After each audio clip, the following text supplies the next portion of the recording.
India ஃபுல்லா இன்னைக்கு இருக்கிற பொலிட்டீஷியன்ஸ்லாம் வந்து ஒரே பரபரப்பா இயங்கிட்டு இருக்காங்க. ஏன்னு பார்த்தீங்கன்னா, இந்த வாக் அமெண்ட்மென்ட் ஆக்ட்ட வந்து கொண்டு வந்திருக்காங்க. அமல்படுத்தலாம் அப்படின்னு சொல்லி முடிவு எடுத்திருக்காங்க சென்ட்ரல் கவர்மெண்ட். அதுவும் வந்து பார்த்தீங்கன்னா, அதை அதை எதிர்த்து ஏகப்பட்ட எம்பிஸ்லாம் வந்து இந்தியா முழுக்க அதுக்கு அகைன்ஸ்டா நெறைய கருத்துலாம் சொல்லியிருக்காங்க. அது வரக்கூடாதுன்னு சொல்லியிருக்காங்க. எத்தன பேர் அதுக்கு அகைன்ஸ்டா வோட் பண்ணியிருக்காங்க பார்த்தீங்கன்னா, ராஜ்யசபால வந்துட்டு 95 எம்பிஸ் வோட் பண்ணியிருக்காங்க. அதே மாரி அ லோக்சபால வந்துட்டு 232 பேர் அகைன்ஸ்டா இருக்காங்க. ஓ! இவ்வளோ பேர் அகைன்ஸ்டா இருக்காங்க. அப்ப கொண்டு வர மாட்டாங்களா? அப்படின்னு பார்த்தீங்கன்னா, அப்படி கிடையாது. அது இந்த இந்த சட்டத்துக்கு வந்து ஆதரவா வந்துட்டு பார்த்தீங்கன்னா, ராஜ்யசபால 128 எம்பிஸ் இருக்காங்க. அதே மாரி லோக்சபால வந்துட்டு 288 பேர் இருக்காங்க. ஸோ மெஜாரிட்டி வந்து இந்த சட்டத்துக்கு வந்து ஓகே தான் அப்படிங்கிற மாரி சொல்லியிருக்காங்க.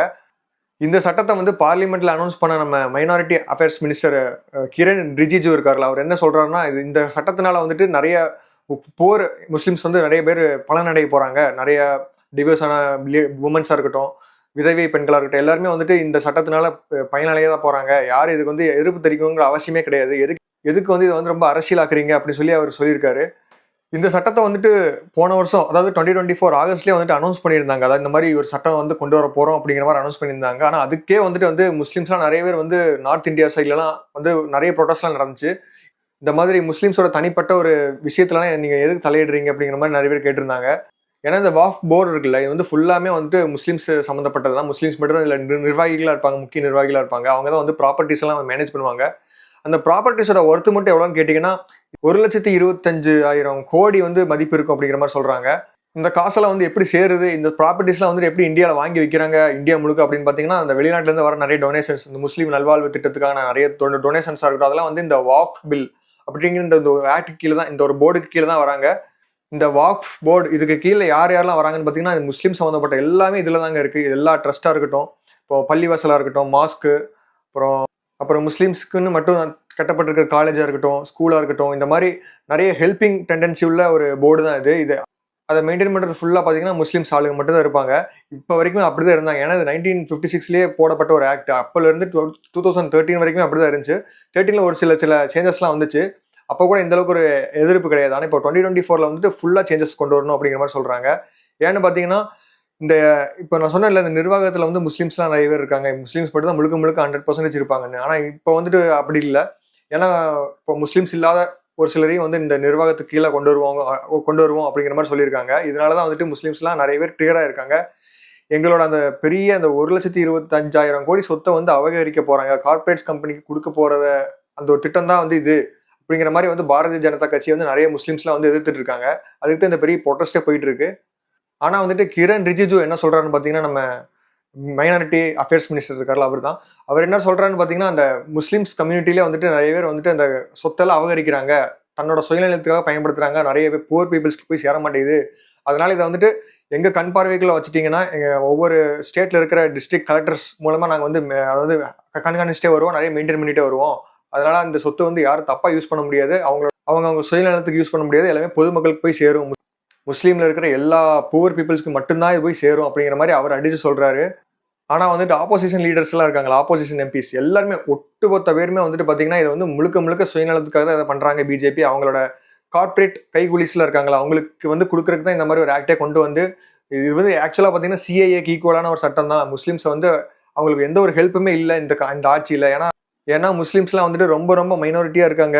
ரொம்ப ரொம்ப பாப்புலேஷன் கம்மியா இருக்காங்க அப்படிங்கிற ஒரே ஒரு காரணத்துக்காகவும், பிஜேபி ஹிந்துயிசம் வந்து ரொம்ப ஜாஸ்தி இருக்கு அப்படிங்கிறனால வந்து மைனாரிட்டிய ரொம்ப நெருக்க பார்க்குறாங்க அப்படிங்கிற மாரி நெறைய அலிகேஷன்ஸ் எல்லாம் சொல்றாங்க. ஆராசா வந்துட்டு பார்லிமெண்ட்ல என்ன சொல்றாருன்னு பார்த்தீங்கன்னா, இந்த மாரி ஒரு சட்டத்த கொண்டு வராங்க. இது வந்து ஏதாவது ஒரு முஸ்லிம்ஸ் நிர்வாகிகள் இருக்காங்களான்னு பாருங்க. முஸ்லீம் எம்பி இருக்காங்களா? இல்ல முஸ்லீம் பொலிட்டீஷியன் யாராவது இருக்காங்களான்னு பாருங்க. யாருமே இல்ல. இவங்களா ஒரு முடிவு எடுத்துட்டு முஸ்லிம்ஸ அடக்கி ஆளணும் அப்படின்னு நெனைக்கிறாங்க. முஸ்லிம்ஸோட சொத்த ஆட்டைய போடுறதுக்காக தான் இந்த ஒரு வேலையே பண்ணியிருக்காங்க. இந்த ஒரு ஆக்ட்டே அவசர அவசரமா கொண்டு வராங்க அப்படின்னு சொல்லி அவரு பேசியிருக்காரு.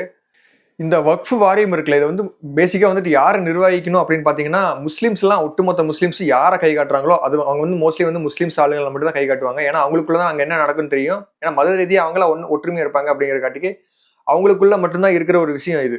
எப்படி சொல்லணும்னா, இப்ப ஹிந்துயிசம்ல இதே மாரி ஏகப்பட்ட ட்ரஸ்ட் இருக்கு. அவங்கலாம் யாரு நிர்ணயிப்பாங்கன்னு பார்த்தீங்கன்னா, எல்லாமே இந்துஸ் ஆளுங்க தான் மட்டும் தான் இருப்பாங்க. அதுல வந்து யார் எந்த ஒரு முஸ்லீம், கிறிஸ்டின் யாரும் வந்து இன்டர்ஃபியர் ஆகவே முடியாது. ஆனா, முஸ்லிம்ஸ் இதுல மட்டும் ஏன் இப்படி இன்டர்ஃபியர் ஆகுறாங்க? அப்படிங்கிறது மட்டும் தான் இப்ப இருக்கிற முஸ்லிம்ஸ் மக்களோட பெருவாரியான கேள்வியாவே இதா இருக்கு.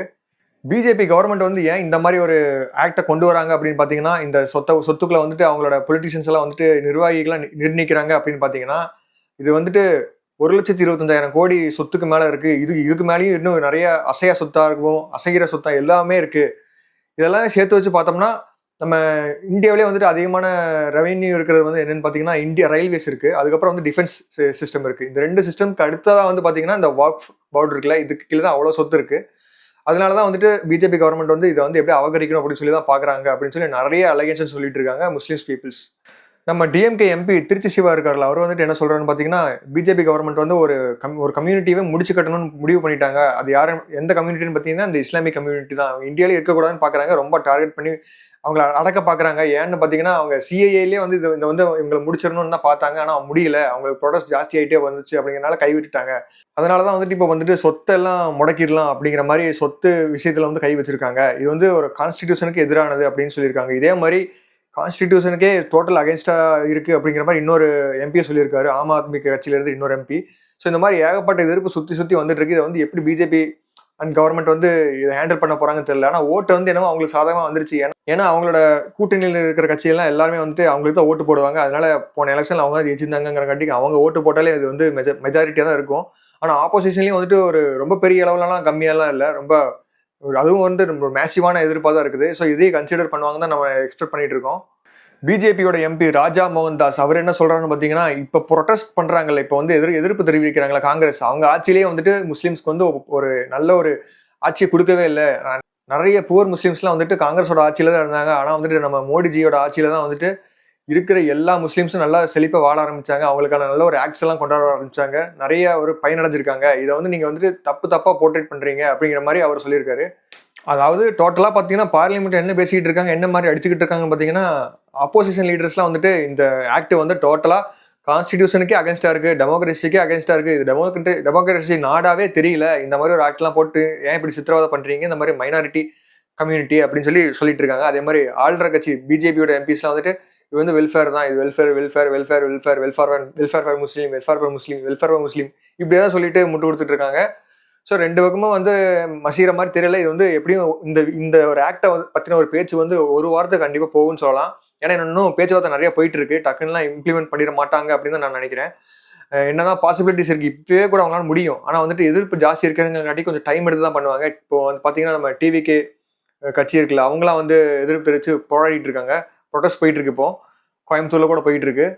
எனக்கு என்ன ஒரு ஷாக்கா இருக்குன்னா, வாக்ஃப் அப்படிங்கிற அந்த ஒரு வெல்ஃபேர் கவுன்சில் இருக்குல்ல, அதுல வந்துட்டு இவ்வளவு சொத்து இருக்கா அப்படிங்கிறது எனக்கு வந்து பிரம்மாண்டமா தான் இருக்குது கேட்கறக்கு.